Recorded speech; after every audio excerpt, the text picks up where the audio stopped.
आ, ये एक बड़ा ही महत्वपूर्ण एक क्राइम था जो थाना गोपीगंज के अंदर हुआ था।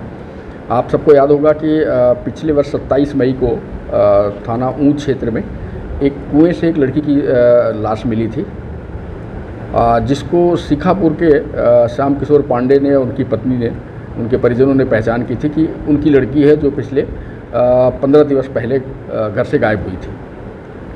उसमें उन्होंने अपने जिनसे उनकी रंजिश चल रही थी उनको 2 लोगों को उन्होंने नामजद किया था और सभी तरह से पूछताछ करने के बाद उनका ये था कि नहीं, इन्होंने ही हत्या उसको गायब करा दिया है।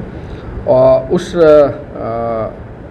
उनके साक्ष्यों पर जो भी उनकी चीज़ें थी, इस आधार पर वो दोनों लोग जेल गए थे। बट प्राइमरी जो पुलिस की जो इंक्वायरी थी उसमें संतुष्टि नहीं थी। ये था कि नहीं, कहीं न कहीं कोई चीज़ इसमें मिसिंग हो रही है। पुलिस उस पर लगातार, उसके बाद भी, उसको जेल भेजने के बाद भी उस पर लगातार काम करती रही। और फिर फरवरी 2023 में वो जो लड़की थी श्याम किशोर पांडे की, वो पुलिस ने उसको नोएडा में बरामद किया। वो लड़की मिली और उसके बाद जो श्याम किशोर पांडे और उनकी पत्नी, जिन्होंने ये पूरा फर्जी तरीके से कहानी रची और 2 निर्दोष लोगों को जेल भेजा, इस अपराध में उनको अरेस्ट करके जेल भेजा गया। और जो कुएं में जो लड़की की लाश मिली थी उसकी पहचान के लिए पुलिस ने फिर से प्रयास शुरू किया। और इस प्रयास में ये जानकारी हुई कि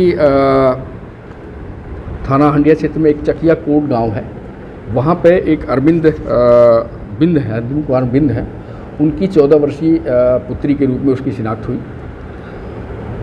शिनाख्त के रूप में हम लोगों ने फिर से इसमें एक सावधानी पहले से भी हम लोगों ने कर रखा था। जो लड़की की डेड बॉडी पहले बरामद हुई थी उसका हमने DNA सैम्पलिंग उसकी हमने संरक्षित कराई थी। और श्याम किशोर पांडे और उनकी पत्नी का भी हमने जरिए कोर्ट जो है उनका ब्लड सैंपल DNA के लिए लिया गया था और वो परीक्षण के लिए भेजा गया था कि इनका मैच होके स्पष्ट हो कि या क्या उसी की लाश है या किसी अन्य की है। उसके बाद इसी दौरान हमको जब ये तथ्य मिल गया, वो लड़की बरामद हो गई और ये आया कि ये अरविंद बिंद की लड़की है। तो अरविंद बिंद और उनकी पत्नी का हमने कोर्ट के थ्रू उनका ब्लड सैंपल कराया और DNA सैंपलिंग करने के लिए हमने उनका भी ब्लड FSL भेज दिया कि इन चारों लोगों का ब्लड उस डेड बॉडी के DNA से मैच कराया जाए।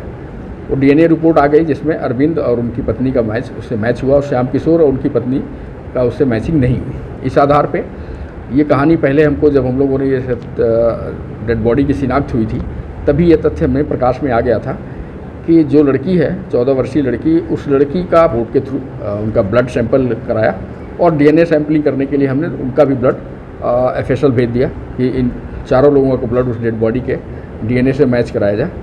वो DNA रिपोर्ट आ गई जिसमें अरविंद और उनकी पत्नी का उससे मैच हुआ और श्याम किशोर और उनकी पत्नी का उससे मैचिंग नहीं हुई। इस आधार पे ये कहानी पहले हमको, जब हम लोगों ने ये डेड बॉडी की शिनाख्त हुई थी, तभी ये तथ्य हमें प्रकाश में आ गया था कि जो लड़की है 14 वर्षीय लड़की, उस लड़की का प्रेम संबंध पड़ोस के एक बिंद लड़के से था।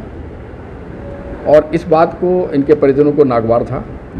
कई बार उसको समझाया, मना किया, मारपीट भी की उसके साथ। जब नहीं मानी तो 20 मई 2022 को इन्होंने रात को उसको खाने में जहर मिला दिया और उसके बाद जब वो सो गई गहरी नींद में, या उसका जहर का जब असर हुआ, तो उन्होंने तकिए से उसका मुंह दबा दिया।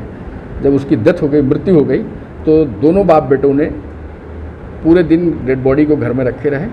अगले दिन इन्होंने उस डेड बॉडी को एक बोरे में पैक किया, जो आप सभी उस समय सब लोग पहुँचे होंगे जहाँ पे डेड बॉडी बरामद हुई थी, जिस हालत में सबने देखा।